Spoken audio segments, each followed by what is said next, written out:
is a show where I, Rich Slaton, read a true story about lawbreakers. Whoa, that was Joel Jimenez being a real bitch. I mean, I thought he was being helpful. I didn't say you As could say he the is. lawbreakers part. Oh, you didn't, huh? Actually, I did. I was like, come say it into the mic. Come say it. And I'm his granola-eating hippie co-host, John Shefsky. And I'm his guy who likes to write. Führer, Richard Slaton. I am very stressed out and very serious. Heil hard work. You know what I Heil am? hard work. I'm the guy who plays the music. Crime is the show that starts now. Like right now? Oh, yeah, do your line. Okay. Each week, Rich reads a real crime story. I don't know a word that rhymes with story. And my homie John always has the hot riff. He really loves it when you send... Don't send anything them to me. Don't you dare. Crimepodcast@gmail.com. Don't you send Label anything. it John Shefsky. He loves them. Make sure the lighting's really good. What's up, criminals? We're coming to you live from Casa de Slaton. That's my house, because we had a little scheduling issue with our yesterday. Don't bore them with fucking stupid details. No, where's at my house then? We're hanging out. We're not at the comedy Having a store good today time. because Slaton pissed everyone off in the podcast studio. Yeah, I came in naked, and they were like, How dude, small is that thing? I didn't know you had a clit. they were so upset because they're like, we all can't concentrate on our work now because we're so turned on by the naked form of your body. Just a clit and a giant hairy ball sack of blonde Slaton hair. Clit Slaton. Guys, sometimes you think you have one set of genitalia, and you wake up the next morning and you have a different one. That's why you need clit insurance From C3 Risk and Insurance Services. Joel, why don't you tell us about C3 Risk and Insurance Services? Well, you know, our friend Joe Earl over at C3 Risk and Insurance Services, Yeah. he's going to hook you up with a $20 Amazon gift card. 25, that's fine. $25 Amazon gift card. Whoa. Hit him up. Tell him that crime sent you. Tell him John sent him. He likes John better. If you get a policy from our buddy Joe Earl, he'll help you out. Go to c3insurance.com to get that shit, bruh. You know what else you can also get? Is some dude. very You fantastic guys. ear love. Studio Like a pin headphones. Guys, studio headphones out of Sweden is now hooking us up with these super dope Regent headphones. They're their premium on-ear model with impeccable clarity in the instrumental tones and well-balanced sound. Yes, that sounds correct. Plus, over an entire day of active battery life and 20 days of standby. Why'd you break character for that part? What do you mean? I'm just telling you what the cool parts are. They are elegant and they shape your ear how the Lord wanted it. And they're $9.95 right now, folks. The Studio Regent headphones can be Bluetooth, just wireless, or if you don't want to have to charge them and you forget to charge it, they got a dope, flat, non-tangle cord. You can plug that shit straight into whatever you're using, dog. Looks like a rubber tapeworm.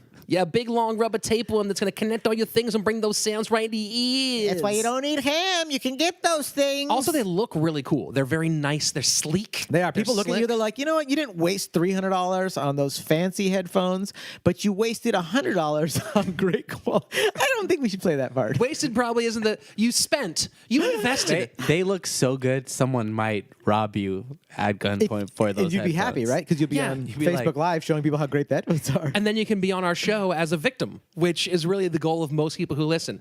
So go to Our Studio... guests are all victims. Go to studio.com, use the promo code CRiiiME with 3 I's to get a discount just for our listeners from that studio experience. We also have the studio tray that Shefsky and I have been using before. Those are great. The sport ones, the sport Bluetooth ones are pretty slick. You put them in your ears, right? Yeah. Oh, God, you do. Yeah, you slip them in your, you slide Slide them in your 'em right ears. in there. You might want to lick them first, and you just press them until they go in. They might not go in a while, but you tell your ear, just relax. Now, Just you relax. can support our show. And- he was gonna finish having ear sex with you. I was gonna tell you that you can support our show by supporting our sponsors, which we love. Support our sponsors. You can also support our show by jumping on the Patreon. man. Now, look, I know there's a million Patreons out there. So here's what we're doing. For $2 a month, you get our bonus episodes, which is me and Shefsky and whoever else is hanging out with us, saying a bunch of weird shit, just having a good old time. Oh, man. But for They are $5 a fun. month, you can jump in on the Sticker of the Month Club. We want to give back to you guys a little bit for supporting us. That Sticker of the Month Club, a new crime-themed sticker every month. Oh, they're so much fun to design, guys, too. We're just taking quotes. Like, people are telling us their favorite quotes, and we're writing them down, and then we're making them into stickers. So. And other crazy, ridiculous shit. It's So- exciting. Look out for the I Have a Dream sticker next. Yeah. Yeah. That's from the quote from this episode by Joel Jimenez. There's the "Let There Be Light" sticker, obviously, and Yeah, the we're just "Four taking- Score and 20 Years Ago" We're sticker. taking quotes from big movies. You just said quotes. Yeah. So Yeah. I just Then there's started- also a sticker that's just quotation marks. So, you know. It just says quotes, and that could be considered a crime. So if you want to go jump on the patreon.com/crime with 3 eyes and check out, help us out. If you want to join us, if you want to help us out that way, great. If not, just tell a friend about the show because that's also super dope. Thank you guys so much for signing up. The people who are on Patreon, Seriously. holy shit, it's amazing. Life-changing. It's amazing. It's a whole different experience for all of us. You give me artistic purpose, baby. Now, if I want to talk about friendship, today's guest, you know, he's a friend. He's And like a that's- mutual best friend. Yeah, and that's Even a though he lot likes me better? because Shefsky and I we're not into friends. No, but this guy, Slaton hates me yeah, because I tell him the truth. that's one way to put it. That is certainly one spin you can put on what happens. I love you, Slaton. You know that, right? I know you do. I love you too, bro. Okay. It's 420. It's 420. We just dated the episode. But it's all right, dude. We don't have to lie. That's this fine. episode's just made 2 seconds before you downloaded it. No, this is from 420. hey, everybody, returning to the show for the second time. Put your virtual hands together for our good buddy, Joel Jimenez. Hello. Hi. Hi. Hi there. Dude, this is exciting. I'm happy to be here. We're happy you're here. You got us drunk right away. You got us stoned right away. I mean, I don't confirm or deny anything. Haven't you learned anything from this show? You don't say what. You're the I didn't Switzerland. say, of everything. you helped us do a murder. We didn't do a bank robbery with you. We got what a if little you did, man? inebriated. This is America, goddammit. We enjoy ourselves. Mm-hmm. Cheers. Cheers, mate. I mean, I enjoy myself. I don't know what Shefsky does. Slaton, you know you don't enjoy yourself. Lester Ben Binion Lester the molester, he's been in your buns. was born on November 20th, 1904 in Pilot Grove, Texas. 1904, Pilot Grove, Texas. Benny, as he was called, chose a poor time Benny and the Jets. to be a baby in Pilot Grove. What do you mean he chose a poor time, Slaton? That's choosing a poor way to say a sentence. He's a baby, goddammit. Hey, babies have to take responsibility for their actions. For too long, we've let babies. There's a good quote for a Patreon sticker. Babies got to take control of their actions, Your Honor. We've let them do their own thing for so long. I've been making changing excuses. these diapers. Shit like the rest of us. The year that Benny was born, the town of 193 people lost its post office. A couple years later, lightning from a thunderstorm struck the store, which caught fire. Citizens watched helplessly as wind from the storm carried the flames from building to building. By the next morning, only 2 remained standing. Only 2 remain. A piece that remains. Next, a hard drought hit the region, which, combined with falling cotton prices, devastated the economy of the small farming town. They're like, first the post office and now the economy of our small town. We need more black people here, quick. Fun it's note 1904, right? Is that when the town this is 1904, 193 people in like the in like 1880s or whatever, the town had 30 people and had 3 churches. Just wanted to put that ratio out there. How many people? 30 people, That's 10 people at church. 10 people per. Yeah, 3 different churches for 30 people. Wow. Yeah. Were they different? Like, were they extremely different? They're like, oh no, we all worship Jesus and hate the Jews. Yeah, But we worship different kinds of Protestant, Jesus. Catholic, and a chicken restaurant. What was it called? Do you have a name for it? I'm going to go out here and say churches. Yeah. I knew he was going to go to churches. I could smell it at him. So the economy of this town is devastated, which might help explain why Benny's favorite dish became squirrel stew. That sounds Complete so with the depressing. Beady black eyes. And I love meat, and that sounds depressing. That'd be like something you try to push on your friends, though, John. You'd be Me? like, yeah. Fuck you. Let's try this squirrel soup. It's- Yeah, You guys ever live off the land? I'm not that big of a hippie, but what you said just now, it does occur to me would be great, though, to just live off the land. Like, If Pilot Grove was a hot mess, Benny's childhood was a dumpster fire. whoa, Pilot Grove, whoa. He was sickly, coming down with pneumonia 5 times in his first 5 years. The occasional boarders his family took in to help make ends meet were kept up at night with his constant coughing. They're all complaining. Can you shut your fucking kid up? I'm trying to hop from town to town stealing things. You know, can you also just give me something other than the straw? The straw here is a little wet, and I could use some dry straw to sleep on. Is he sleeping at Shefsky's? Almost assuredly. Fuck you guys. You're not invited over to sleep on my REI sleeping pads. Benny's health was so bad that his parents regularly kept him out of school. By the time he was 10 years old, he had spent 4 years in the 2nd grade. Oh, fuck yeah. He was already like, school fucking sucks. Leather jacket. Fuck the system. He's not smarter than a 4th grader. Hey, he might be a redneck, though. Benny's father, Lonnie Lee Binion, had no interest in hard work. When he wasn't home drinking, he was a wandering horse trader still drinking. It's so funny. Whenever you talk about people from the old days and you say they weren't into hard work, I'm like, that's impossible. My feeling of old days, because of how it's presented to me, is everyone had like bloody knuckles and was like turning like big iron like things a bunch and like A lot of rust. Yeah, a lot of rust and a lot of overalls that were covered in like blood and sweat and just stress, like bad backs when you're 30. You know, I don't imagine like a lazy dude in the old days, but I know they existed. When Benny was 10 years old, Lonnie took a look at his sickly boy and said to his wife, quote, "Well, he's going to die anyhow, so I'm just going to take him with me." What does that mean? He took Benny on the trail horse trading with him. Oh, thinking he might die on the trail? Well, no, he was just being a sarcastic, like a bro dad. Like, hey, you got to learn how to fucking do it anyway, right? Like a no. Maybe. Or he was like, this kid might not be around for a while. Let's let him see parts of Texas. Oh, are you saying like a sensitive, nice guy? Like I have the Make-A-Wish in that era? It was the Make-A-Wish. Like, Daddy, my wish is to see El Paso. I've heard there's a river there. That doesn't sound that bad. I haven't seen El Paso. If that's your Make-A-Wish, that's your last thing on earth. You're like, Well, this is look, pre-meet fucking Darth Vader era. I'm gonna die. There's one thing I want. No. I want to see I want to see the town next to Juarez. That's the thing I'm. That really was care a about. long time ago in a In a galaxy far, far away. So it might have been around the same time. Our obnoxious consultant today will be played by Joel.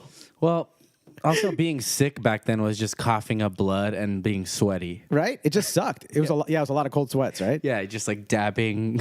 Like someone would come to your bedside, dab the sweat off. You'd cough blood into a handkerchief. And then your dad takes you horse trading. The doctor says it won't be long now. Horse trading is exactly what it sounds like. Two businessmen swapping horses, each trying to get the better end of the deal. Swinger. It sounded sexy for a second there. Two businessmen swapping. I'm a gentleman. Would you like to swap horses? We have a bowl of our keys over here, different stables. That's so gross.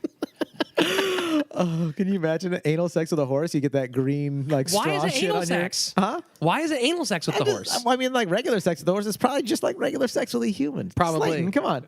Let's rationalize why horse No, it's fucking- not. Because it's a horse. You're right. They are very tall. I don't compared think to you're a man. understanding the difference between horses and people, Yeah. which is very little. People pay their enough. taxes a certain way, and horses pay their taxes another 4 way. limbs, Wow. a head, Yeah. a body. You just described a person or a horse. Yeah. Right there. Alive. But which way do their ankles point? I know, that's a good point. That's a how good- I judge a You woman guys or a are horse. You guys are centarded.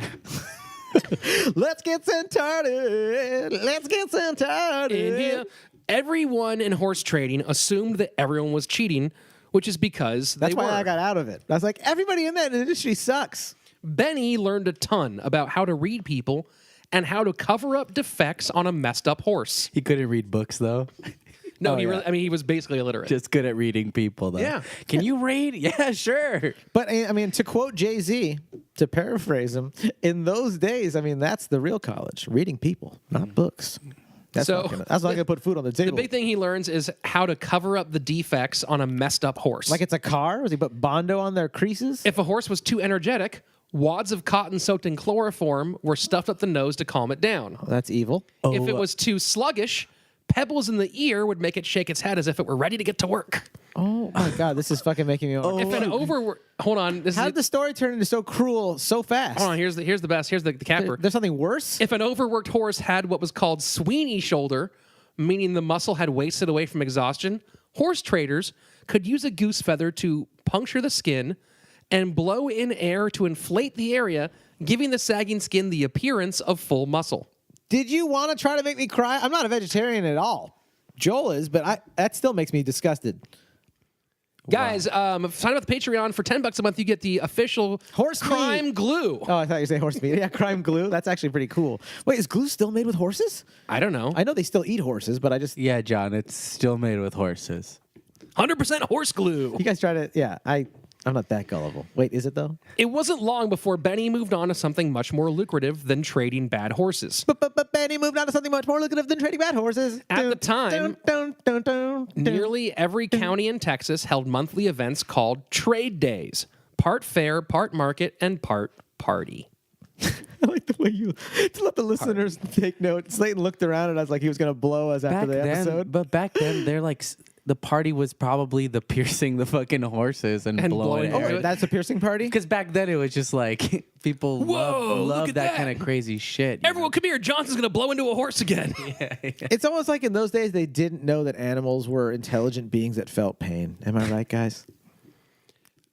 Rural folks from around the area would flock to trade shows to trade goods and blow off steam. Farmers could buy whiskey, tobacco, or even a woman. Perfect. The story's starting to get good, huh? But what drew in Benny was the gambling. Hardcore professional gamblers and swindlers would follow the trade days across Texas, looking to fleece the unsuspecting local who was there to just have a good time. Benny started by learning poker, but quickly caught on to the horde of marked and crimped cards designed to give the pros an edge. He became a steerer. As excited young men went out at night with money to spend, Benny helped them find the place to lose it. Here he learned his most valuable lesson. Hot streaks come and go, but a well-run house always makes money.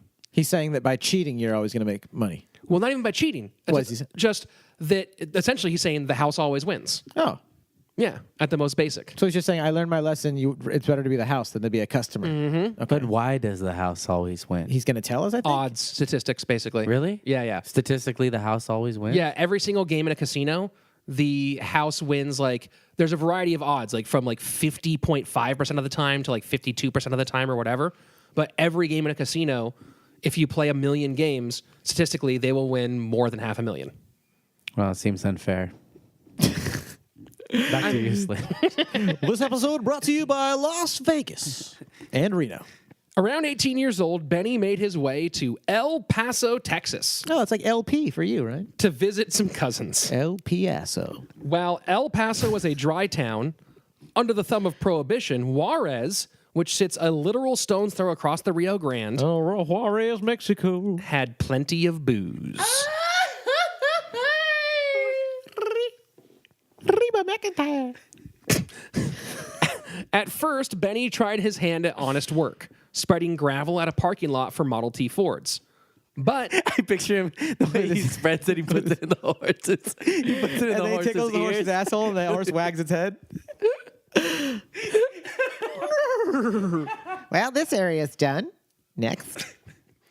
But then he figured out that the parking attendant was selling booze out of his parking booth. So Benny bought his own stock of whiskey and started doing the same thing. This is when it's illegal in the country, but people are rocking it But regardless. you go to park someplace and the parking attendant is like, well, it's $2 and also do you want some whiskey? That's great. That's cool. Which is how they It should actually be is doing better, it now. right? They should make weed illegal again. Yeah. I want to smoke weed with the valet guy, I mean, you can. right? Now you can't, though. They're like, it's legal. Go get some weed. Get away from me. But no, but You now want your car parked, you non-tipper, oh, that's a good point. right? You always gotta, you gotta at least give $1 or $2 to the valet. Unless it's a bicycle. Unless it's a bicycle. That's why I ride those. You valet your bicycle? I recommend it fully. You just hand it to him. You go like, park it over there next to the Porsche. You actually lift it off the ground and hold. They're like, no, don't let the tires touch the ground. Yeah, I'm like, it takes two of you. Come on, you ain't doing nothing. Go on. Put me next to the Porsche. And then I make them carry me. I have a little seat. By 19, El Paso had grown too small for the enterprising young man. So he made his way to Dallas. The city has a long history of lawlessness. In 1846, the year of its founding, 51 men were indicted for gambling. Specifically, they were caught for betting on rat and badger fights. What? Rat fights? Or they put the rat against the badger? You know, this is I feel like the badger would just eat a rat. This real was quick. a I think thing- it was 2 rats, 2 badgers. I think it would need to be like 5 rats versus like a half Why? badger. I don't know. It's just like a badger. It seems like it just eat 'em I up. take it bets. How many rats can this badger fuck up at once? Yeah. Would they- would who's they- going for 10? Who's going for 10? He went for 10. Would they poke holes in the rats, blow it so they look buff? Yeah, like the horses. Before the fight. That's where the kid gets his thing. He thinks, I take really small how you- pebbles and I put it in the possum's ear. That's how you adjust the odds. You make the rats all look super swole. swole by blowing into their skin. Oh, People are like, man, look at these buff ass rats. Dude, they might fuck up. do you the think badger. the capacity of a badger brain is to be like, hey, what are you blowing air into my skin for? Like, what are they thinking since they don't have linguistics? Or they're just like, that's not right. Like, what the hell are they doing? I don't know. I also don't know as if they did rat versus badger, or if it was like rat versus rat and badger versus badger. If it was like, What if how it's long does the rat last? It's a band rat Yeah. versus an actual badger. They all got scraped up, but they won. I don't know. I'd probably take the badger in that fight. We hit them with a base. We now, ended up are getting taking the band rat like at their prime or the band rat now? them. Even now, in their 40s, I think, or 50s, I think the I band think rat a badger would fuck them up. like one badger for all of them. Oh, yeah. You don't think a band of like, unarmed rat, unarmed. Now, do they? How old is the badger? Are they carrying their instruments? Yeah, I mean, imagine. I'm sure one of them's wearing cowboy boots, right? They're like 50-year-old old rock stars. I'm sure that one of them's wearing. Yeah, cowboy no. boots. They're gonna get scraped. Don't They're get me all wrong. dead. They're gonna get bitten, but I don't think it's gonna kill all of them. It's not like the rabbit from Monty Python Holy Grail. You know? No, what I mean? Does that make sense? No, they're gone. They're dead. They're very dead, in my opinion. In my expert opinion on badgers versus rat, because I've studied this for a long time. I wrote my thesis on it at college. Yeah. And what I came to was that it would take only about 2 minutes to dispatch the first 3 members. The drummer would take a while just because of stamina. I can tell that you studied it because you use the term dispatch, like you're in the military. Very That's cool. right, bro. Very cool. Dispatch of badgers is crazy. Yeah. Which batch? Dispatch. But when it came time to try the rat badger fight people, You gosh darn rat badger fight people, get off my lawn. there weren't enough people left in Dallas to fill the jury. There ain't enough people left in this town to fill a jury. Wait, So in 1846, there was 51 people were arrested for this rat badger gambling fight. so then they didn't have enough to serve there on weren't the enough jury. people left to be in a jury. So here's what happened: the gamblers took turns as defendants and jurors. So you'd be They the played defendant. cops and robbers by Yeah. themselves for the real law. No, rats and badgers. So yeah, you'd be like, I'm not guilty, and then you go in and be like, I think he's guilty though. It's hilarious. So all 51 defendants were found guilty and fined $10 each. Wait, they found themselves They guilty? found each other guilty. Like for fun, or like they thought they were gonna get a leg up by like, I'm gonna convict you, bitch. I have actually. This is a part of the story. I don't know why they all convicted each other for being guilty. Yeah. but it seems to me really funny that they were all their own jurors and were like, "Yeah, you did it." That is so stupid. Well, maybe they're like on the stand. They're like, yeah, I was with him. Yeah. No, he wasn't. Yeah, they're talking to his hand. They do the Jennifer Lopez from South Park. Yeah. Yeah. I am innocent, and so is he. I am a witness. And the jury's like, guilty. Hang them both. All right, now let's switch. Now you're the defendant.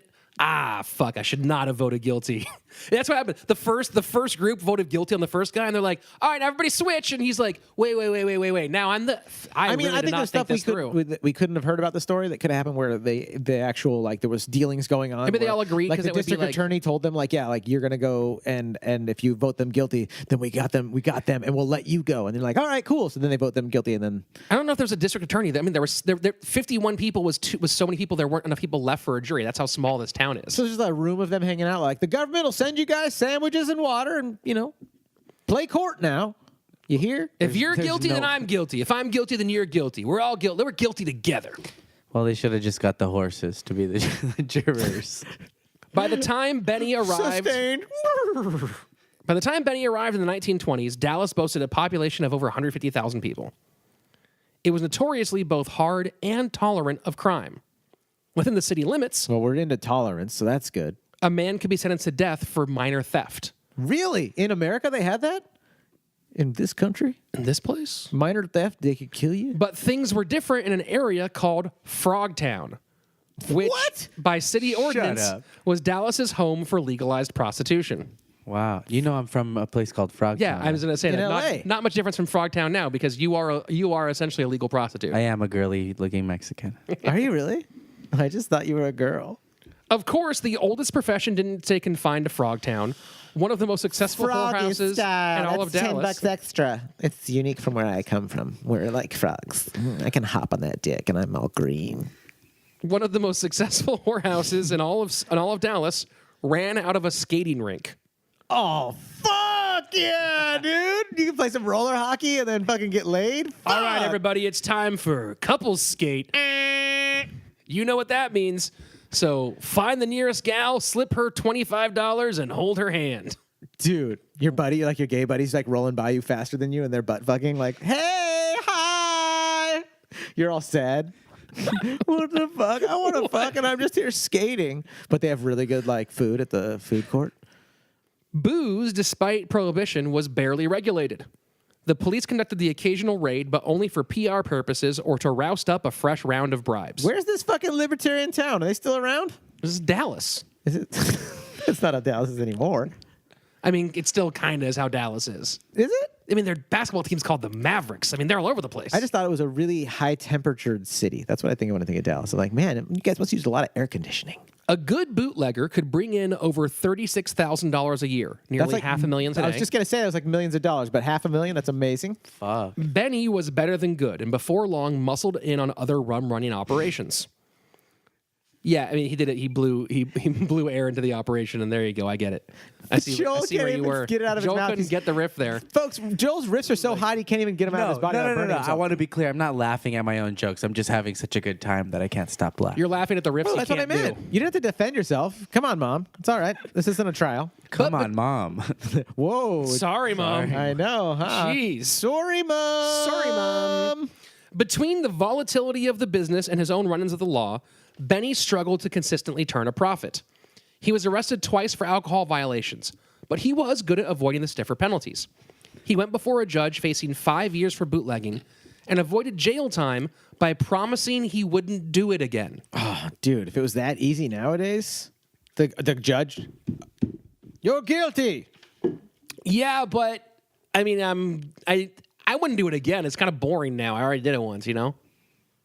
All right, you can go now. Jerry's like, All right, now it's your turn to be the defendant. Juror. I also promise I won't do it again. What if he's his own defendant and witness, and he just goes up and he runs back and forth? He's like a really good improv actor, and he's like, "But did you say on the night of the 24th you were actually at that location?" And then he like takes his shirt and changes it real quick, runs up to the jury thing, sits down. He goes like, "That is correct." And then he goes, puts the other shirt back on, runs down back to the thing and goes like, "No further questions, Your Honor." Today's trial starring Eddie Murphy and Eddie Murphy and Eddie Murphy. As Martin Short. Or not Martin Short, Martin Lawrence. That'd be great. Eddie Murphy As Martin Short. As Short. Martin Lawrence. As Martin. Playing Tyler Perry in... Wow, the layers here are so deep. I can see the Martin Short influence in his Tyler Perry-ness. Whoa, man, my favorite crime episode was on 420 when you guys were all tripped out. Everything got all meta and Charlie Kaufman-esque. Often, Benny wasn't even prosecuted for things like burglary and theft. In 1929, charges of aggravated assault were dropped in an incident where Benny, after a minor car accident, grabbed the damaged bumper off his car and used it to hit the other driver. You think it's fair? You fucking just hit me, you motherfucker? I'm gonna hit you with this. And he pulled it off his car. Yeah, Bam, bam. And the legend was that he fought 13 men with it. The reality was it was a middle-aged woman. 13 men or an old lady, the legend isn't clear. His biggest arrest of those early days came in 1929. What a big arrest! Benny met with a rival bootlegger, Frank Bolding, to discuss his suspicions that Bolding had been stealing some of his stock.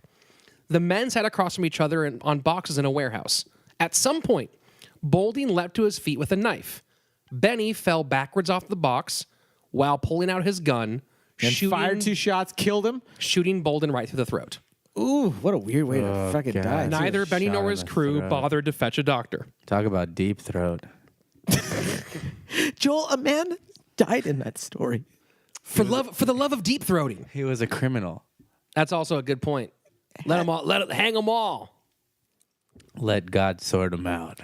This is a very manly Shut up, episode. hippie. Moving on. Yeah, shut the fuck up. Benny ended up pleading guilty to murder as a personal favor to the prosecutor.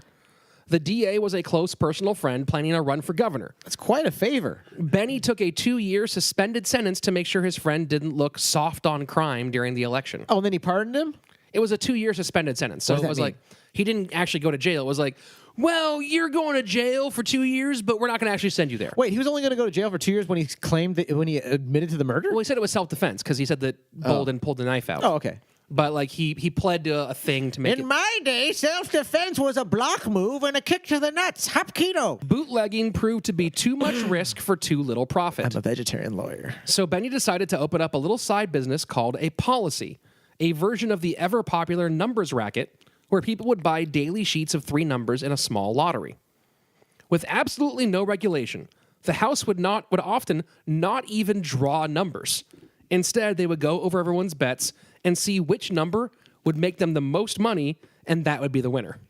So it was a fully, what do you call it? It was a super scam. A scam. I mean, someone won every day. Yeah, but but if there were like 10 people who had one number and one another number, they're like, we're picking the one. Like, we just picked the Yeah. one as the one. Okay. Yeah. Yeah. They're I mean, On his- but it's gambling, right? So it's just like, well, you shouldn't have been involved in gambling. Then what are you going to go tell the cops?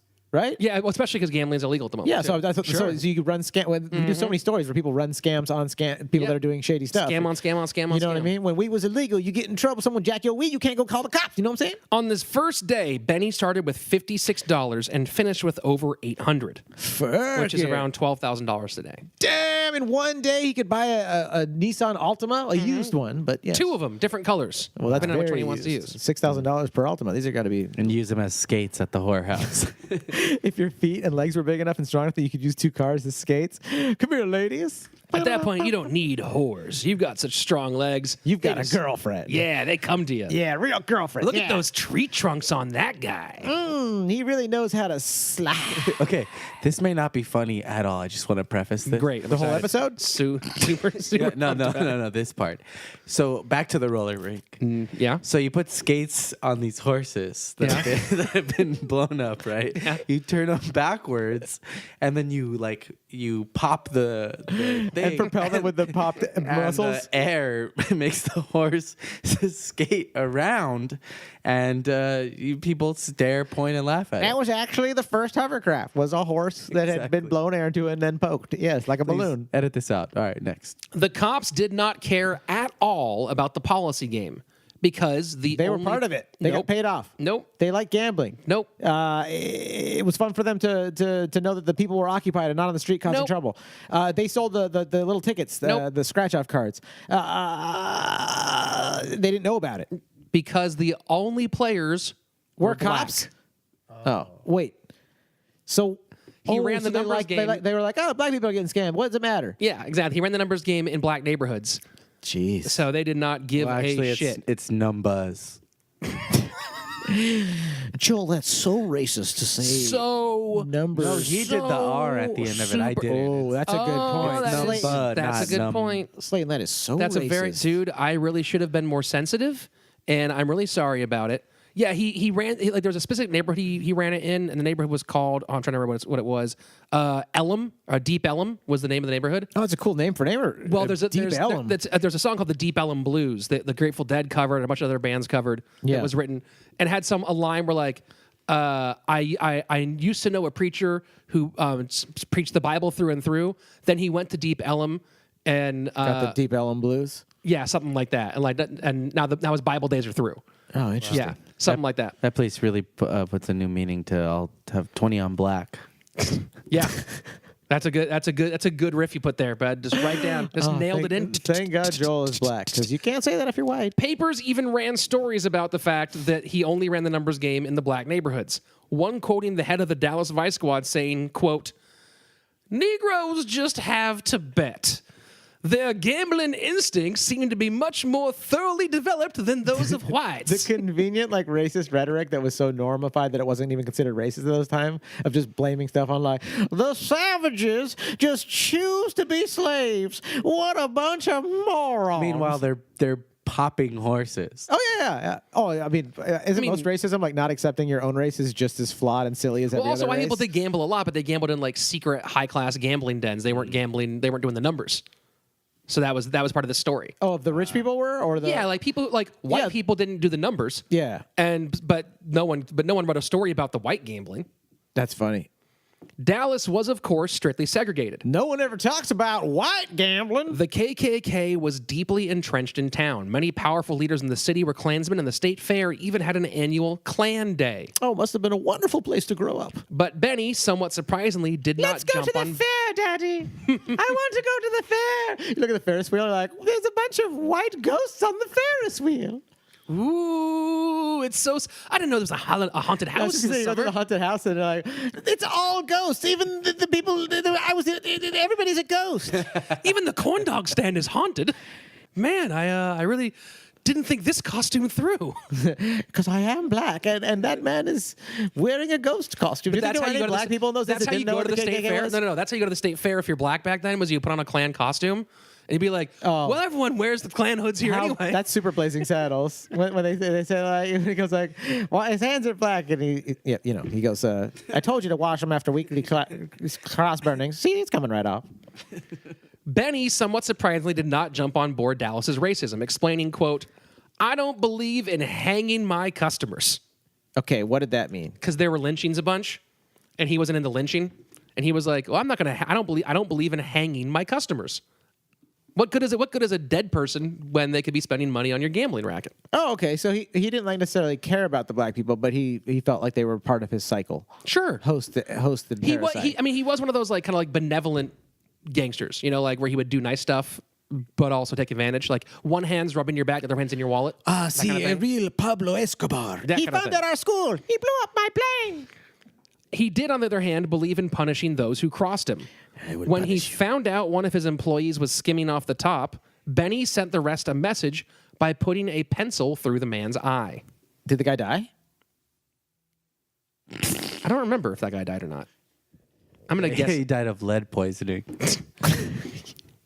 In 1933, Benny met a girl. Benny met a girl. Oh, Benny met a girl. Named Teddy Jane Henderson. She had a mustache and her dick was huge. The two fell Teddy. in love and planned to get married, but her mother objected to her 16-year-old daughter tying the knot with a 28-year-old illegal gambling operator. Is that like all of history? Everybody that ran any bootlegging things or whatever was like, I got a 16-year-old girlfriend. I'm just going to adopt her. So the couple did the only thing that made sense Murdered the parents. and eloped in Oklahoma where they could marry without her parents' permission. They eloped in Oklahoma where they can marry without a parent's permission. 1 year later, they had a daughter, Barbara. Benny was very protective of his baby girl. As an infant, she contracted the whooping cough, Oh, that could kill an infant. leading his upstairs neighbors to complain to the landlord about the noise. Oh, he fucking killed him, didn't he? When he found out, he promised the landlord he would take care of it. You don't mess with Tony Soprano when his daughter's got the flu. That night, he sat in his apartment, and when he heard the neighbors walking upstairs, he pulled out his pistol and fired into the ceiling. Oh, that's kind of... When they changed rooms, he followed and did it again. The neighbors moved out the next day. Oh, so it worked. You didn't hit anybody? What are you, a social worker, Joel? We don't know. Sorry to not give you the payoff that you wanted in that moment. No, They moved good out the next answer. day, but they probably like left that night, right? I'll sleep somewhere else. I'll sleep in the car. Until the mid-30s, Benny was considered small time. Fleecing the poor black community was profitable, but quaint. Everything changed in the 1930s with the Texas oil boom. Despite the Depression, Dallas was flooded with black gold and the money that came with it. Wait, what does that mean? Oh, the oil's black. Black so they call gold. it black gold. Okay. Yep. It's also a hip hop album, right? Isn't that most Benny took full advantage partnering with Fred Browning on the Topo Hill Tea Room and Parlor, which was turning into a semi-secret casino. Unlike normal seedy gambling dens, Topo Hill was a high-class affair with expensive decor and formally dressed dealers. Was it all white people now? Did they ignore the black people now? Yeah. Okay. I don't know. It's There's you don't don't know know. 1930 Texas. I'm pretty sure I've read some like a lot of like obscure, not a lot of, but obscure history about like they don't tell us about, but there was like successful black dudes in those days. There was like a successful real Shefsky. estate agency back in those days. It was all like upper class black dudes. Yeah, we just don't talk like about it. you only read. What did you say? What kind of history? I don't remember. Just obscure history. Obscure I mean, history. it's interesting though. When you find out, you're like, oh, I didn't know that. Like no one ever talks about. history with John Shefsky. You just think of all the best show names for me. This week on Obscure History, we'll talk about black Freemasons of the early 1900s. The clientele was a mixture of the rich and famous, including Mae West, Hedy Lamarr, and Buster Keaton. That's heady. Hedy Lamarr. Celebrities loved Topo Hill for the entertainment and the security, as Benny took measures to make sure none of them ever appeared on an arrest sheet. The building was difficult to reach, with the only feasible route being through the front gate. If the police managed to get in, An alarm went off inside the casino, giving the patrons plenty of time to escape through tunnels hidden behind sliding walls. Dope. That's cool. The Tunnels. tables would quickly fold up into secret compartments along the wall, and by the time the cops got inside, they would find nothing but a bunch of well-dressed men holding Bible study. Hello, just researching Jesus and the authorities of the Lord to hold slaves. Just good Christian men. I'll take 50 on Genesis, please. That's I'll take 2-to-1 odds on Joshua making it to the promised land. That's right.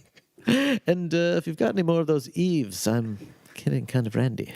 Eventually, Benny worked his way into earning a 50% stake. But Benny worked his way to earning a 50% stake. I should have seen this coming, by the way. I really should have. I could just called him Ben the whole time. I picture them like serving him half a steak. This was huge, as Taco Bell could bring in over $250,000 a weekend. Did you say Taco Bell could bring in over $250,000 a weekend? I mean, that's easy. Right? Taco Bell probably does that in a night. Like, And we're just talking in diarrhea ounces. Taco Hill brought in over $250,000 a weekend, which would today be around $4.5 million. Every weekend? Yeah. Oh my God! It's like Fuck. It's got to be amazing. Yeah. No, What do you spend the money on in those days? Right, the sushi price sucked. Like, what do you spend the money on? And the bicycle sucked too. Like, what do you spend the money on? well, I need some more quills so I can blow air into my horses. Yeah, it sounds fucking shitty. You can't buy an air conditioning. They just bought buildings that black people couldn't No, go no. into. They like bought segregation, basically. Oh man, that's very, very good idea. I think I'm gonna move into With a gated my community. $2 million, I am going to buy 500,000 whites-only signs. I have no place to put them, but I love the sign. Yeah, someone had to pay for those. That's right. Oh, 2 water fountains? You think that's cheaper than 1 water fountain? Exactly. That was a flex back why you then. did, yeah. Buying 2. Do you have any idea how hard it is to keep whites white? Can you imagine? The if you dry cleaning bills alone for my hoods are just extensive. Oh, that is another good point. Do you know how much bleach it takes to keep these fucking KKK outfits clean? That's why when you hit the higher levels of the KKK, you get red and black robes. So you're like, oh man, now at least the dry, like, it's not as much maintenance. Yeah. But then you could afford it more. You'd be a higher level. It's maintenance. Oh, the maintenance. As the money grew, so did the competition. That's what happens in business, folks. You learned it here. Which Benny didn't mind as long as they played by the rules. In 1936, Benny and one of his heavies were cruising through his territory Benny and his heavy were cruising through his territory. when they spotted a car belonging to a rival, friend Ben Frieden. Didn't really have the same When they rhythm to spotted it. a car belonging to the rivalry. When a black man approached the car and handed Frieden a paper bag, they knew he'd crossed the line. Remember, Frieden's in their territory right now. They parked behind him, got out, and walked to each window. Why did they? The paper bag meant he was taking money. Mm-hmm. So like, oh, Put this over your head. I'm gonna fuck you. Yeah, he was just stopping. He was just stopping. It's for a just my lunch. It's just a sandwich. They make the best ones here. There's chocolate milk, PB&J, and some Funyuns or Cheetos, whatever the pack. Benny reached inside the window, slapped Frieden, called him a son of a bitch. You son of a bitch. Then the shooting started. When the cops finally arrived, they found 7 bullets in Frieden and a loaded pistol in his lap with 1 bullet fired. Benny turned himself in the next day, sporting a minor wound he claimed was a bullet scratch fired from Frieden's gun. Shockingly, no witnesses came forward to dispute his claims, and the DA dropped the charges. Wait, he admitted he shot him, but the DA still. Because he said it was self-defense. Oh. Look, he shot me. See how my arm, it's a little discolored. It's like a little, it's kind of red right here. So Benny is a powerful fucking mob boss. This is the. Oh yeah, he's huge. This is the shit. This He is is- Boardwalk Empire. This is American Tale or whatever the story is. Once Oh, upon yeah. a time in America. Yep. This is Sopranos. This is Did you just call Goodfellas. it Boardwalk Empire? I did say it's 420, man. Right? This is Frozen. This is Frozen. This is Tangled. That's right. This is The Incredibles. This is Moana. This is Moana. It's mostly Moana. This is Joey Diaz doing a comedy special. Right? It's all of that. It's the whole culture. It's McDonald's. It's global warming. It's fishing. It's NASCAR. It's subway stations in the middle of cities. It's people making sandwiches on a Sunday night. In 1936, Benny, now 32 years old, got the biggest windfall of his career. Dude, he's only 32 and he runs this shit? Runs this shit, bruh. Making me feel old. I'm 32 and a half. Yeah, I know, right? Plus a few years. That year marked the 100th anniversary of Texas winning its independence from Mexico. Fuck yeah. And Dallas, having entered by far the largest bid, won the rights to host the year-long official celebration. A year-long celebration. Make it like an expo, like in your downtown type It's like area. a Beyonce wedding. But when nearby Fort Worth began siphoning off customers by offering more adult entertainment, Ooh, maybe we should go check that place out. Dallas officials knew they had to do something to make back their money. So they just spent a bunch of money to get this thing in here. It's like if your city spent $80 million to have the Olympics, and then one city over, someone's like, yeah, but you can fuck anyone you want for free over here. Yeah, I'd be like, yeah, you know what? I'll just DVR the Olympics after I come. The pole vault's not that cool, to be honest. I want to do a different kind of pole vault. But after you come, you have that endorphin rush where you could watch like any kind of Olympic thing and be like, this is beautiful. This is so great. so good. Just smoking a joint in bed. Ice dancing really is art. This is really, And a sport. It's a sport. They're awesome. athletes. What the fuck are you guys talking? After you come, you want to watch? Well, I'm just saying the Olympics aren't as boring. I love the Olympics, but especially after I come. You know, it's like imagine you have sex, and then you're like, I think let's I watch have more of a tendency to fall asleep. after sex. Yeah. But what if you had sex in the morning and then like you're just like the Olympics are on? Yeah. Didn't you have the I Olympics? leave my house. Oh no, but the Olympics were on. Yeah, seriously, they're You on. don't leave your house during the Olympics, especially Why- Winter what are you, an Olympics. American? There's snowboarding, there's hockey, Or not? You know all the what? great You're right. sports. I'm converted. All right, back to your story. So Dallas, in order to get the customers back from Fort Worth, which is like having adult entertainment now, Back is back. The city I want my leaders- customers back. the city leaders decided to issue permits for gambling and prostitution Oh, to compete? to compete. Yeah. See, we need that to happen now. We need cities to be like, hey, we've got better deals on weed and hookers. Benny wasted no time moving in. He started by opening operations at the Southland Hotel with its 200 rooms, 70 of which had air conditioning. Oh, they had air conditioning in those In days? 1936, yeah. 70 of the 200 rooms had air conditioning. Why bro. not 200? I guess they had the cheaper room. Yeah, exactly. You want air conditioning? Hey, it's February. I'll be good. Okay. Soon he had dice rooms in 13 high-class hotels across town. Hickory dickory doom. This is your fucking room. The dice rooms? Hey, room service! Oh! Hickory dickory herb. Please do not fucking disturb. Hickory dickory hitch. I ain't spending $8 for a bottle of water from the fucking mini fridge. Boom. Yo, I'm here working at this hotel, and they got these maids, and they're so these Mexican maids are so short, you could have them do the limbo under your table. There's so much fucking pussy in this fucking room. Dice. Oh, never mind. My memory of Dice was when I was a kid. I remember like flipping through the channels and him just talking about the smell of pussy. And I was a little kid, and I was like, well, this guy's like so interesting. Like, I didn't know how great vagina smelled. I was just a kid, you know, and it was just fascinating. He blew my mind. He still blows my mind.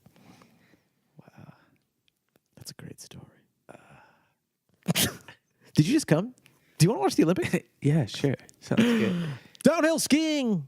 So he has dice rooms all across the country. Oh, let me do a riff on Dice now. Oh, no, we did that? Okay. Dozens more he didn't own paid him a 25% cut. That's even better. You don't have any other responsibility. You don't have to worry about anything. You just collect. It's called an income thing. The Southland Syndicate was born. I'm a financial advisor, On the surface, he ran a respectable operation. but underneath a non-respectable He operation. even had a policy of only allowing well-off patrons inside, as he didn't want members of the working class to come in and blow the rent money. He is a very sweet human being, I'm telling you. Besides shooting up at his neighbors and being somewhat of a racist exploiter, he's a pretty good guy. Below the surface, he was a full-on mob boss. Oh, okay, and While at that- first, small players made the occasional move on Benny's operation, a couple of very public murders put a stop to that.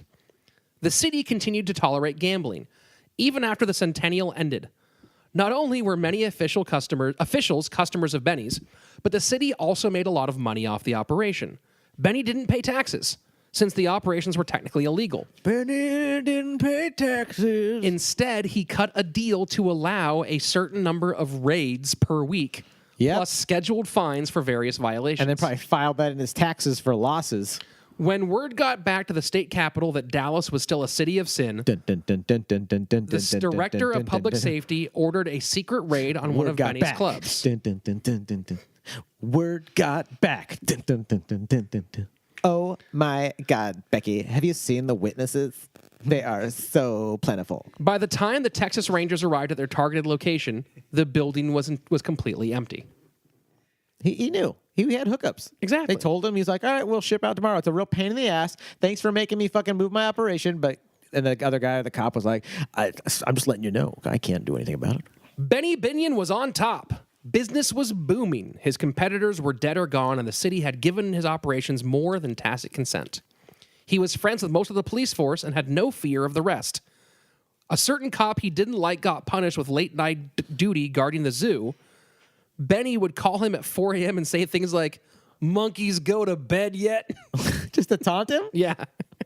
I'm going to start calling you at 4 a.m. saying that. He already controlled every illicit operation in Dallas, so he started to expand, buying property all across the country. Everything was going great. So he was just exploding basically as an empire. He was building a fucking empire. An empire. This is like one of those exciting like mobster stories where they really like fucking built it up. It's not like it is actually an exciting mobster story. It is. It's not alike. It is. Benny very like specifically. fucking ran this shit. Joel, right? Yeah, it's pretty incredible to watch this. Oh, hey, Joel. This empire be. But you know what? Honestly, I'm sitting back just watching you guys do. It's like I'm watching the show. I mean, that is what's happening now at this point. Yeah, I'm enthralled. You're enthralled? Yeah. What's it mean to be enthralled? I don't know. Back to your story, Slaton. He's inside a guy named Thrall. Ew. Donnell Thrallings. All right. Tunnel Thrall. So everything was going great until January of 1946. Oh, it's a new year. The war is over. January 1946. When Benny kicked off a feud with Herbert Noble. Herb was another local gambling operator who took exception when Benny demanded he raise his cut from 25% to 40%. So Benny wanted Herb to give him more money, his percentage. Yep. I'm raising the interest, see? Yeah, see? Herb told Benny to go to hell. Go to hell, Benny! A couple days later, the police showed up to Herb's place and shut him down. Well, what are you doing here, officer? Herb complained again, and days later, he took a bullet to the back But he survived. My back's killing me. and survived. Fuck you, Benny. You can't stop me, Herb. Herb, just keep on smoking, dog. He avoided the second attempt on his life soon after. Oh, wow. So Herb's just like in a lot of trouble. Herb had no chance of winning a gang war against Benny. I know I got no chance of winning a gang war against that Benny. I'll tell you that much right here, see? So instead, he financed the campaign of a young man running for sheriff on an anti-corruption platform. But instead, what I'm going to do is finance the campaign of a young sheriff for running an anti-corruption platform. This is my Campaign. favorite bit that we do, by the way. I'm glad it is. Of all the bits that we do, you say the same thing that I said, but in a voice. One of my favorite bits as well. Yeah, just really. I can tell you're authentic and not being sarcastic or facetious right now, Slaton. The young man won the election by 900 votes. Oh, fuck. So he's doing well. Now his rival is like, oh, I'm getting a little fucking traction, Benny. The Maybe new you should sheriff. chill out. Oh yeah, no, he's Right? making moves, bruh. Yeah. Bruh. That's crazy how big Benny's empire is. You just explained to me it's going nationwide, basically. Oh yeah, he's got he showed you property his in empire? Louisiana, He showed me his Wyoming, empire. Idaho, Montana. You know all the places. He's Idaho. Idaho as well. The new sheriff announced his plan to fire every corrupt officer and that he would, quote, wear out the Dallas County Jail by arresting casino operators. At the same time, a new officer assumed the role of police chief. The officer just happened to be the same man that Benny used to call at 4 a.m. to taunt over his zoo assignment. Oh, for like the tides are turning, dude. This is the scene in the Paul Thomas Anderson movie where you start noticing like the kind of music changes a little bit. He gives you a little time to laugh at the scene and be like, "Oh, it's ironic now, isn't it?" Next came a new head DA who announced a run at gambling. I'm the head DA. Suck it. Benny saw the writing on the wall. It was time to leave Dallas. Wow. So he's feeling like he's not in total control anymore at all. So he did the same thing as mobsters from all over America. He jacked off on a carpet. He moved To New York City. Nope, the New Yorkers. Alaska, To New Orleans. Alaska, No. To Chicago, the Nope. Cayman Islands. California, Las Vegas. Culver Las City. Vegas. Fever, Las Vegas. In 1940, most people saw Vegas as a quaint town with little resorts catering to Southern California motorists. Now a quaint town. Yeah, what a quaint town. Now you slip on the AIDS. You're like, this place is dirty AF. But the mobsters saw cheap land close to a growing population. And in a air state- conditioning's out now, right? the air conditioning exists so now. who cares? Now in you a can state go. with very little legal regulation and, most importantly, with legalized gambling. Benny arrived just in time to witness the opening of the Flamingo, the fancy new casino resort owned by L.A. mobster Bugsy Siegel. Whoa. Dude, Flamingo's classic. With a few investors, Benny opened the Las Vegas Club on Fremont Street in what is now known as downtown Vegas. What a creative name you had there, Benny. A club in Las Vegas. What will you name the club? How about gambling establishment? Ooh, that's great. Yes, I think you should stick with that one. This wasn't a glitzy place on the Strip. What wasn't a glitzy place on the Strip? What's it called, my friend? The Las Vegas Club? Oh, clever. Very nice. Like the Dave Matthews Band. You can see what it's all about just by the name. Is that why you steered me all the way back so you could do a Dave Matthews Band joke at the end? No, I didn't realize it until just now, but I realized it as I was saying it just now. Wow, you crashed into that. I know. Sorry, Slaton. You were the Twin Towers. Dude, I was a building. That or I was riff a plane. crushed it. You know what I'm saying? Yeah, Whoa. For sure. I mean, don't drink the water. I would Right? say that was probably if we're naming where that was probably like number 41 of all the great riffs that you've had. You know, one step regarding- forward, 2 step backwards. I get that for sure. Go on with your story. Bartender, please. You've heard me. Bartender, please. It's bartender. Tender. The Las juicy Vegas bar. Club was not a glitzy place on the Strip, but it still attracted high rollers because it was a true gambler's den with the highest betting limits in town. But a year later, he was forced out when the Gambling Commission denied licensing to all the mobbed up investors. After another failed attempt at getting his license, he considered leaving Las Vegas. Oh. He considered to watch the film and just kind of kick his shoes off and not think about business for a minute? Maybe moving to his ranch in Montana. Oh, who doesn't want one of those? Note to self. But Teddy Jane didn't like that idea. She was so homesick for Dallas that she would burst into tears at the mere mention of her hometown. I just miss all the dust and racism. I want to go home. Sometimes I look out my window, I can't see a single hood. I say, where are the Cowboys? Where have all the Where have they Cowboys gone? Where? Do you have any idea how hot a cross burning is in Vegas? I mean, they're not all Klan people at this time, right? It was just 60 or Dallas? 70%. No, they are. 800% of them. The are official Klan motto of members. Dallas. But Yeah. Joel, there could only be up to 100%. But there was still a problem. Benny couldn't move back to Dallas because of his old rival, Herbert Noble. In May of 1948, someone fired a shotgun into Herb's car as he pulled into his ranch, hitting him in the arm. He survived. On February 14th, 1949, one of Herb's friends saw a guy crawl under his car. On inspection, they found a Valentine's Day gift of dynamite. Whoa, like the old classic, you're going to start your car up and it's going to explode? In September, Herb got in a shootout with a car full of men near his ranch. He took a bullet in the leg and survived. After 5 attempts on his life, Dude, this guy is fucking Herbert's. You better watch out for Herbert. Herb decided it might be time to move along. So he set up a deal to buy a decommissioned Army airfield in nearby Fort Worth that he would run as a legitimate private airport. So even though Herbert is keeping Benny out, he's powerful enough to make Benny have to be strategic now. Sure. Benny's still becoming a nuisance to Herbert. Betty wants to move back to Dallas, so he's like, if I can get rid of Herbert, I can move back to Dallas. That's so interesting. This is classic mob. Well, that's how I got my house. I killed the previous owner. That seems true. You That's seem like you how would. you get a house. You seem like you could rationalize. all these murdering somebody. millennials keep What? thinking you need a down payment and stuff. You, just need to kill the murder. previous owner. You need to be down with the payment. You know what I'm Yeah. saying? The payment of life. Ooh, wow. Come on, get down with the payment. On November 29th, 20% down payment.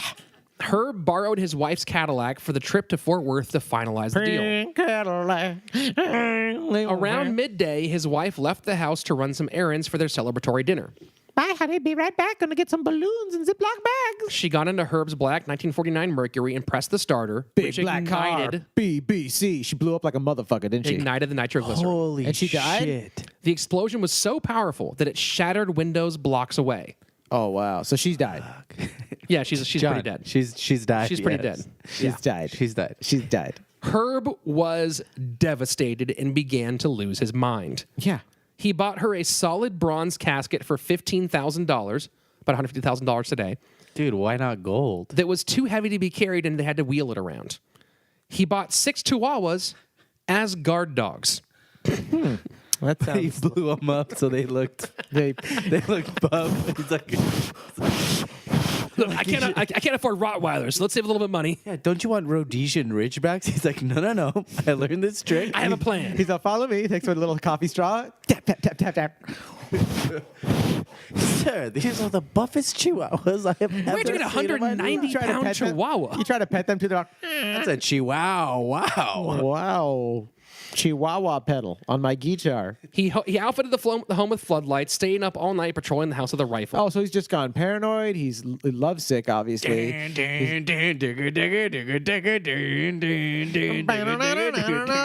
blew my car up. Now I've got a bunch of chihuahuas. My wife is dead. I got a gun, and all I can see is a bunch of floodlights.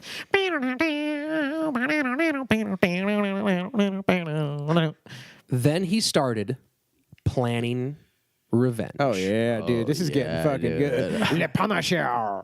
First, one of Benny's triggermen awoke in the middle of the night to a 22 caliber bullet entering his eye. Whoa. As the shooter fled, the young man checked his wound in the mirror, then drove himself to the hospital. Oh. He lost the eye. A few days later, another triggerman took a shotgun blast to his neck as he exited a nightclub.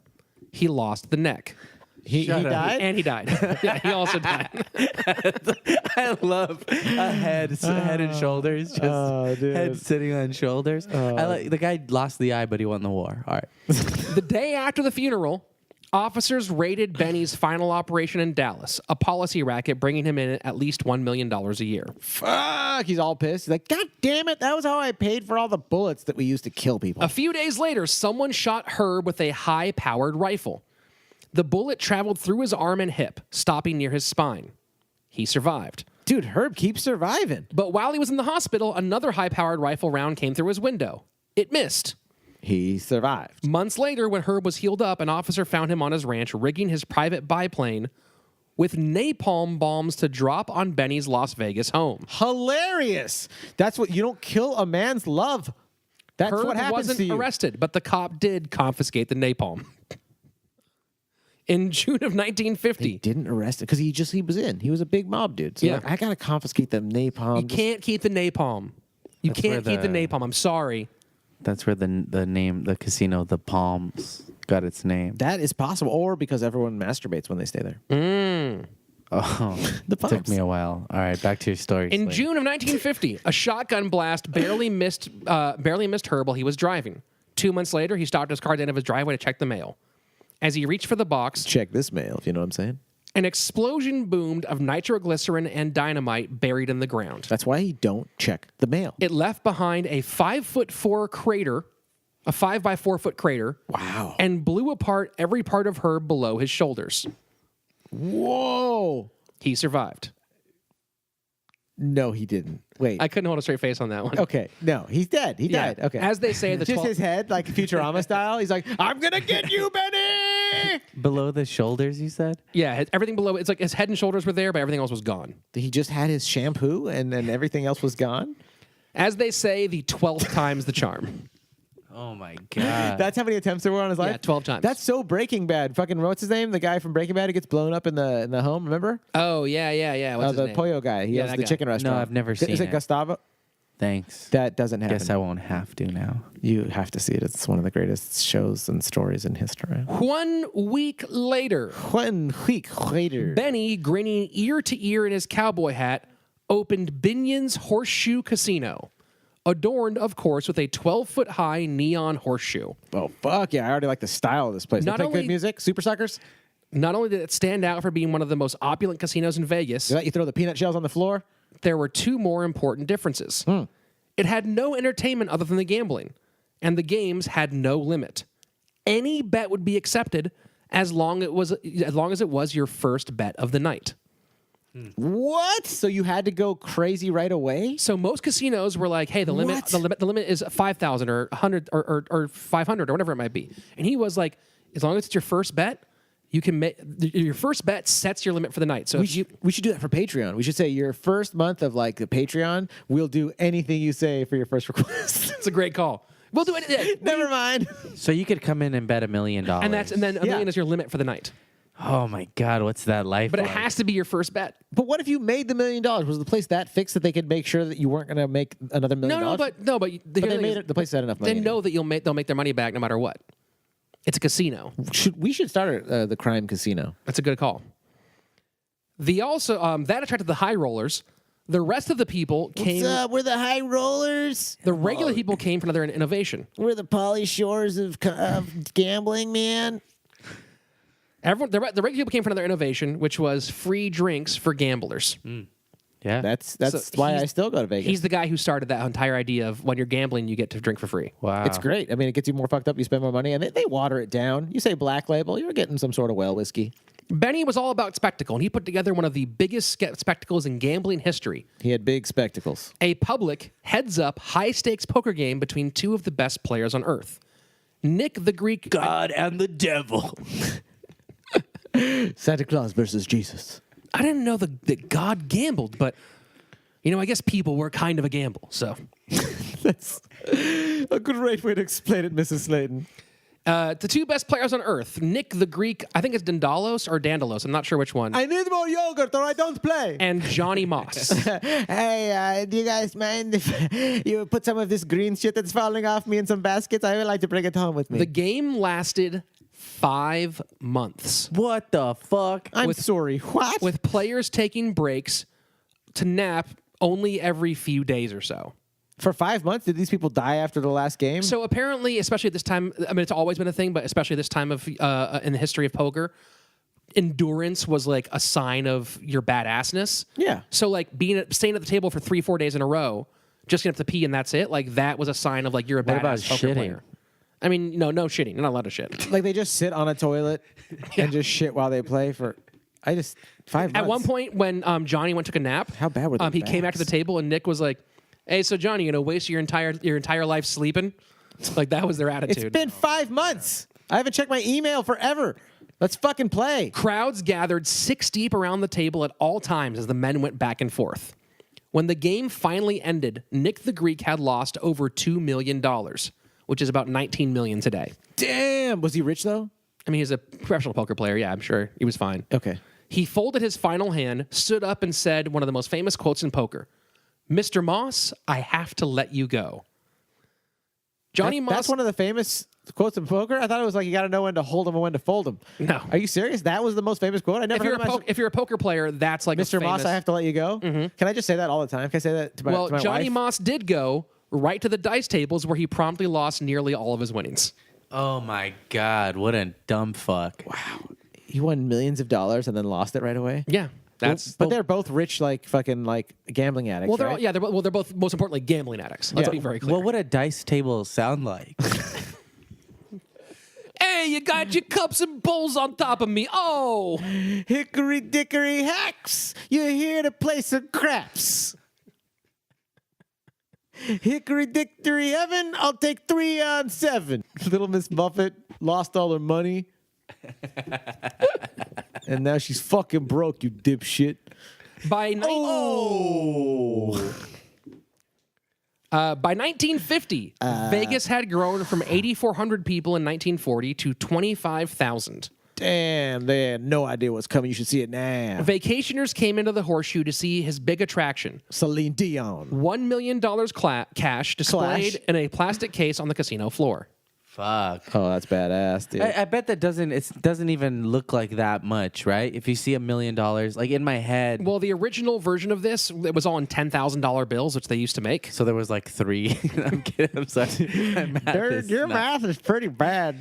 Was Now, it- the new version of this display is like with hundreds, 20s, and 10s and 1s. Are they all like rubber banded? No, it's like in a hard plastic Like thing. thrown everywhere, you think? Yeah, exactly what you say. Actually, every night he just comes out and makes it rain and then goes, no, but nobody take it. Yeah, I like that. I think it looks sexier like in a stack. Like when people have it on Instagram, and you're like, geez, man. That's what I'm saying. That's pretty cool. The stack is what we think is a lot of money. When you look at the stack of the money, it just doesn't Yeah. translate. But if they're like just brand new $100 bills, dude, oh yeah. If the $1 million case wasn't enough, in 1951, the military resumed nuclear testing at the Nevada desert just 65 miles from Vegas. Yeah. shit's about to get nukia. Benny and other owners produced postcards advertising views of the mushroom clouds. Some casinos even had special atomic cocktails they would serve so you could watch. Are you serious? Yeah. Like it was like a thing that you would go to like an event to watch the. Yeah, you go to the top of the top of a hotel in watch Vegas missile testing. and watch the nuclear explosions. That sounds awesome and terrifying at the same time. Yeah, luckily one of the big things about it is that Vegas was upwind. So all the nuclear fallout got blown to.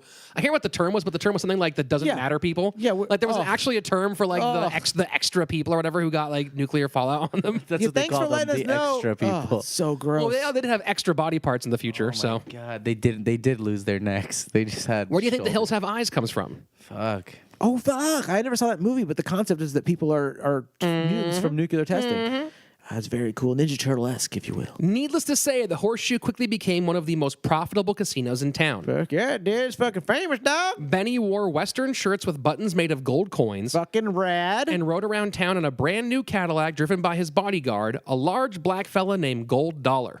That's fucking rad too. Gold dollar. He also had a Bigger very than 50 Cent. now. I debated whether to put this in or not because it's a little edgy. But he also had a horse. He very famously had this large black bodyguard driver and a competitive show horse. Yeah. Whose name was a very bad slur for a black person. The horse's name? Yep. Was exactly what Did you the think. driver of the car know about the horse? And Yeah. he was like, yeah, work is work. My boss is kind of a racist. Yeah, in history books, like the horse is referred to by like some other longer name. Like they've redone it as like Benny's prize stallion or whatever. My God. Yeah. Wow. Black Beauty. Yeah, that's what he called Was it. he It's so just a offensive. funny? Was he just a funny, Owen Benjamin kind of comic, or was he, a racist guy? Of course. Was Benny a racist dude? I would say that Benny was as racist. Benny was as not racist as you could expect a wealthy mobster from Dallas born in 1904 could be. I don't know how to take that. Exactly. How do I? So, yes. He didn't believe he was against lynching because that would take away his customers, but he also wasn't a fan of having black people inside of his casinos. Okay, so he's a racist dude. He's a racist. He's a murderer. He's a cold-hearted But if businessman. we're going to make it 10 being most racist, 0 being least racist, and on the sliding scale of having been born in 1904 in Texas, Yeah. 6. I'd put him at a 7 maybe. That's a passing grade. So I have to say, this guy's kind of a scary dude. I mean, a seven- not like if he wasn't racist, you'd be like, what a great guy. A 6 might be good because he was against lynchings. Yeah, but Yeah. only because of capitalism. Yeah, I know. So Yeah, maybe a So 6.5. seven's He's probably, he's like a 6.5, 6.8. 7. A 6.8 on the Yeah. racism scale. Maybe a 7. Okay, just curious. I mean, doesn't matter. the If he's a horse bad does. person, I good think person, the it's- horse's name does add a whole nother. Yeah. like, a horse of a different color. But that also, well, not a different color, so to speak. I don't want my daughter riding one of them horses. That's right. Are you a horsey lover? Of course, Benny's rule-breaking success brought jealousy and a couple feeble attempts on his life, but he was well protected from violence, but not from the law.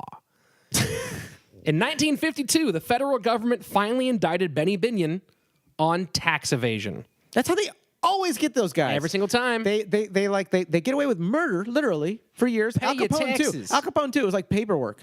It's like they find a way to get you in your paperwork. Because of his connections, he was able to plead no contest and received just 5 years probation.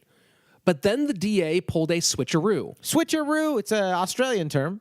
The first indictment had been for his 1949 taxes. Now we got to deal with his 1950 taxes. Exactly. He now faced a new indictment for his 1948 taxes. Hope you still got that hookup token, Benny. By now, The cop said that to him in the hallway, like in passing. And, like he's like, hey. by now, the case had made its way all the way up to the top to FBI Director J. Edgar Hoover, Never heard of him. who himself ordered the investigation. Oh, Benny surprised everyone by pleading guilty to 4 counts of tax evasion, Mueller of their day. agreeing to pay his back taxes and promising to leave the gambling business. Oh, does this guy keep promises? Why don't you ask the Comey of their day? To pay his debts, he sold the majority of ownership in the Horseshoe, then cut a check to the feds for over $500,000. Today, $13 million. $4.5 million. That's what I guessed. Yeah. Finally, he was sentenced to 5 years in Leavenworth at Leavenworth Federal Prison. There we go. Hey, at least he got his Leavenworths. The biggest irony of this whole thing is that the feds didn't have a case. All of their witnesses were dead or unreliable criminals. So how did it work out? How did it become an irony? He was also the jury. Oh, yeah, he's all, jury number 3. And he's like, oh, excuse me. He runs in the back, puts a different shirt on, comes out. I'm jury number 3. I'm a lady. I don't know if I can trust anyone in this courtroom at this point because it's just me and this one guy being all the people. My first witness is my horse. And he's the horse. He puts on the hooves. Like he's like one of those. I'd like to call to the stand. No, don't say it. Don't say it out. N-word, the horsey. I'd like to call to the stand my horse Ninja because I'm a white rapper in 1998. I love when Chris Rock said in that one movie, Beverly Hills Ninja, to Chris, he said, Chris Rock said it to Chris Farley. He's like, man, I thought you was my ninja. We used to think that was the funniest thing when we were teenagers. That makes if you're a white rapper, that makes your raps really cool. Like really, really It worked for cool. ICP. They do it, right? Do they? I think ninja is like a thing. I thought in the they juggalo talk about culture. to clowns a lot. No, I think ninja is also a juggalo Ooh, that term. makes ICP much more compelling. Ninja is actually the nickname of one of the guys from Die Antwoord. It's Ninja. Also, Ninja it happens to be the #1 Fortnite player on in the world. Really? And It's a black the horse. #1 streamer on Twitch for Fortnite. Isn't being a ninja also like the #1 like occupational choice for like young kids when they go like, what do you want to be? Don't they say ninja? Most of them do. Right? Almost every kid says that. Not my kids. Which is so weird that there's. Don't worry, Joel. Everything's going to be all right. I'm not gonna have any katana swords in my house. That's right. I can't even pronounce the damn thing. That's right. Ninjas, I don't like no Chinese food. It smells like dog. My daughter brought home throwing stars. Oh, because of the ninja? No, John. Yeah, no. She's in the weapons and it freaks me out. You guys lost me on the ninja stars thing. On the ninja riffs. All of the witnesses were dead or unreliable crooks, so he pled guilty to charges he would have beaten. Yeah. But they So why did he plead guilty? Did they convince him that he wouldn't have beaten Yeah, him? he kind of got convinced that the deck was stacked against him. Is that legal for the cops to do that? Isn't it could he like an have called it a entrapment kind of mistrial? thing? No, it's definitely not entrapment. But a kind of entrapment where like you're fooling him. You're not being honest with Definitely your not client. entrapment. Well, first of all, entrapment is where they talk you into doing a crime and then bust you for the crime. Okay, but isn't telling them like we got everything on you when they really don't? Isn't No, that- cops are allowed to lie to you as much as they want. Oh, really? Yeah. Oh. Yeah, they Well, can- Yeah, they do it to see if you'll incriminate yourself. Yeah, they can lie. They can be like, hey, yeah, your friend told us that you did it. that's true. I've been questioned before and they said that. And I was like, no, he didn't. So he goes to prison and serves just over 3 years, getting out in 1957. Not so bad. Damn. And almost immediately, he bought back part of the casino. But he didn't have enough cash to get back control. Then in 1963, the feds did him a huge favor when they launched a massive operation against organized crime in Las Vegas. They did him a huge favor. Oh, why? They got rid of all his competition? He's out of like when people wash their hands too much and they kill all the good bacteria? Yes. I 'Cause get he's- it. I he's- understand this analogy. Criminals wanted out, and thus his old casino, the Horseshoe, was available at a deep discount. I'm getting the horseshoe back. He was able to put together enough money to buy back the Horseshoe in full. Because of his federal felony conviction, What kind of loan did he get? Anything? he got like $2 million loan from like a bank in Dallas, and then he got something from some other criminal people, and et What was cetera, his et cetera. interest rate? Was it good? Probably great. Okay. Who did he get the loan through? Benny couldn't get a license. So his oldest son, Jack, became the official president, and Benny became the director of public relations. Okay, so I've been imagining Benny wrong now. By this age, how old is Benny? Is he in his 40s or 50s? This is 1963. He was born in 1904, so he's almost 60. So he's 60. Oh, he's almost 60. Yeah. Okay, so he's an He has adult now 5 with, kids. with like kids that are in their 15 to 25 is. Yeah, like at this point, Okay. his son, who was it? Jack became the president, and his son Ted became like director of operations Yeah, or something. so he's had and they were kids like for, like, they were 20, like 30. 21 and 23, and they Okay. were like the heads of the company or whatever. Okay, cool. He Okay. named all his kids racial slurs, too. Yeah. That's my horse, N-word. That's my son, Spicky Boy. And that's my my son, Hebe. Benny Binion Jew face. kept his nose relatively clean from then on. The casino continued to be a smash success, and as Vegas moved from mobsters to corporations, the Horseshoe continued to attract gamblers looking for that old Vegas feel. Fuck yeah. It's on Fremont Street. Mm-hmm. Is it really? Yeah, it's on Fremont Street. That's where he founded all this. Is it still there? No, it can't be. He's like, yeah, the Horseshoes. We're getting there. It's like a newer. What? Oh, sorry. I jumped to the end of the story. Sorry. Idiot. So he fucking gave sorry. tons of money to charity, although that might have been as much PR as it was generosity. Sure. In 1970, Don't Benny forget, this guy hosted. blew up his friend's wife, or his competition's wife. So. In 1970, Yes, sir. Benny hosted another poker game at the Horseshoe. This time with 6 players with names like Doyle Brunson, Amarillo Slim, and the return of Johnny Moss. They all sound like cool names. At the end of the game, he had the players vote for a champion. when they all voted for themselves, he had them vote for second best. We are the champions. I am the champion, not you. That's my line. Actually, they all sang that in unison, right? Yeah. So they all vote for themselves. He had them vote for second best. Johnny Moss was declared the champion. There's a lot of self-doing stuff in here. There's the juries for themselves and the trying themselves. Now these guys are voting for themselves. The next year, they changed the format to a knockout-style tournament with a $10,000 buy-in. Johnny Moss won again. That was the first official World Series of Poker.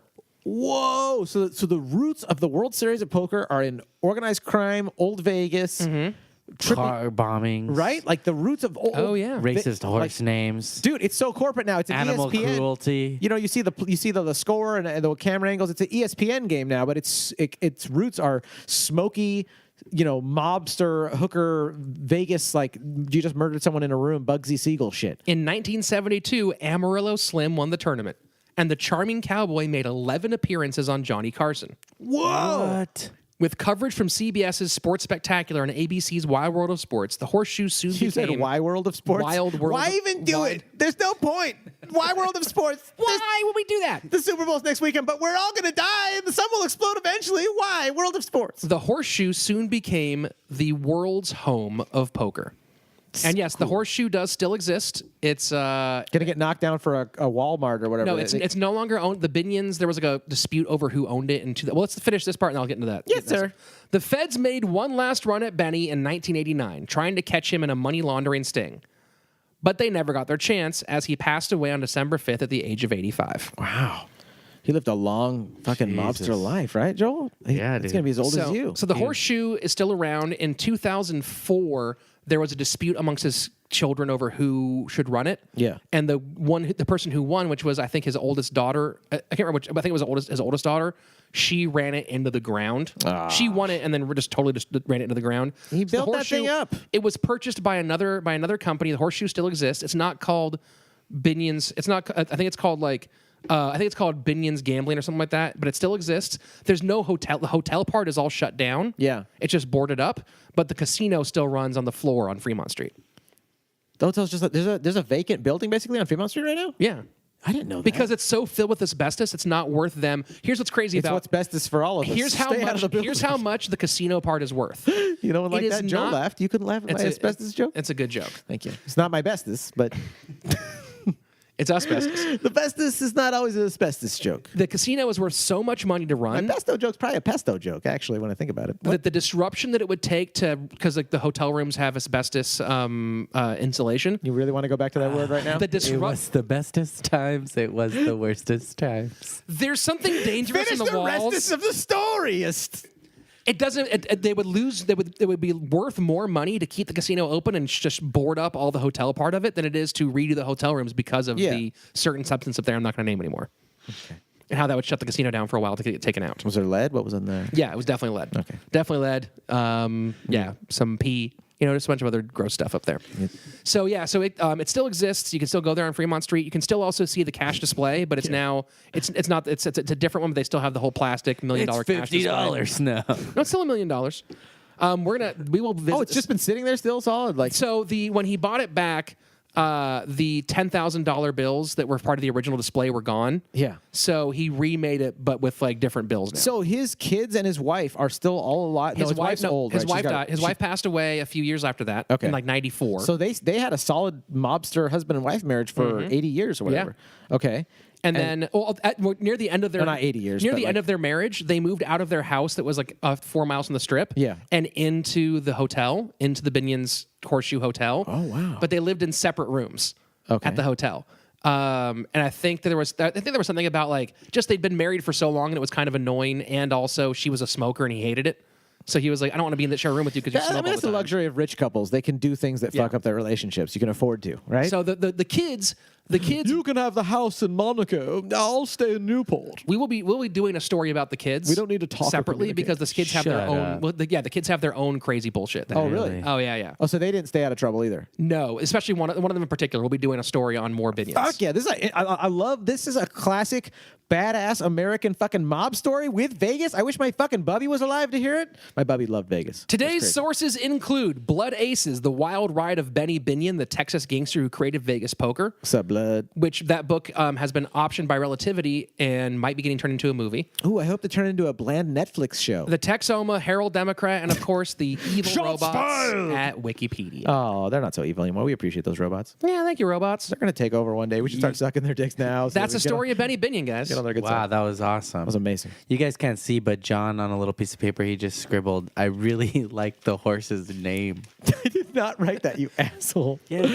He's thinking of horse names for himself, and he was like, I didn't even consider that one. I just thought of our sticker of the month for next sticker of the month club. That's Here's all. the irony of that horse name, by the way, is the horse was a paint. So it's even... that's a good horse joke if you guys know what horse. Oh, is that like the different colors? That's the one where it's modeled. Yeah. Yeah, send us an email, crimepodcast@gmail.com with questions, story ideas. We actually have some new story ideas coming in from some listeners, so thank you so much. We'll be getting those turned around and back out in your face pretty soon. Hell yeah. You can follow us at CRiiMEPOD on all social medias. You can follow Joel Jimenez At Mostly Sorry on Instagram. Kill Tony every Monday, Comedy Store main room, 8 o'clock p.m. Go check out Kill Tony. It's a pretty crazy. And if you want to hear more of Joel, you can hear him and Patty Reagan on one of our previous episodes. They got an old episode together that's outstanding. And there's also... It gets weird as fuck. It's so much fun. It does get super weird. You can hear Tony on episode 4 when Harry met Secretariat. Someone just messaged us recently and said how much they fucking love that episode. I'm like, that's an old fucking episode, That's like almost a year old. It's a redonkulous one, bro. It's a great episode. A lot of We gotta have Tony horses. back soon. You can also support one of our a lot sponsors. of horses. That's true. Slayton, there's a lot of horses in our show. A lot of horse stuff in our What's show, going bro. on? You can also support our show by supporting our sponsors, Studio Headphones. Oh, yeah. Check out Studios. The Studio Regent comes with 24 hours of active battery life, 10, or what was it? How many weeks? A lot of days. Oh, yeah. Of, I think it's like 2 weeks of standby life. That super great no-tangle cord, the Bluetooth setup if you don't want to use a cord at all. Good. There's so many They're really headphones good looking, and you for can use... you to choose from, but they're not all that great. Go with the good ones from Studio. Yeah, and try the Studio Tray if you're looking for like a little sport model. Oh yeah, they can get wet. You can bone with them. You can fuck, You dude. can super bone with and them. your lover can both put them on. Cover yourselves in Vaseline and baby oil, and just get down We'll on a have rubber Studio sheet. in the show notes. You can go use the promo code CRiiME with 3 eyes to get a discount on that headphone action, bruh. So these are the headphones I'm wearing. Oh, and these are the sounds I'm hearing. Oh, so let's all go to Studio and order them now. If you want to help us out, tell a friend. That's the biggest thing. Tell a friend about the show. Hit the share button on your iTunes. That's the best thing. Patreon's cool. 5-star reviews are cool. We love those. Please bring those. But tell a friend. That's the number Tell one a thing. friend. Teletubby. Tel Aviv. Television. Tel Aviv was a good one. Telemundo. Telemundo. Telegraph. Tell a loved one how much they mean to you. Telescope. Guys, we love each and every one of you in a personal and true relationship. And we're so happy you're a part of this. Joel's mock fapping right now. Bye, robot. Robot.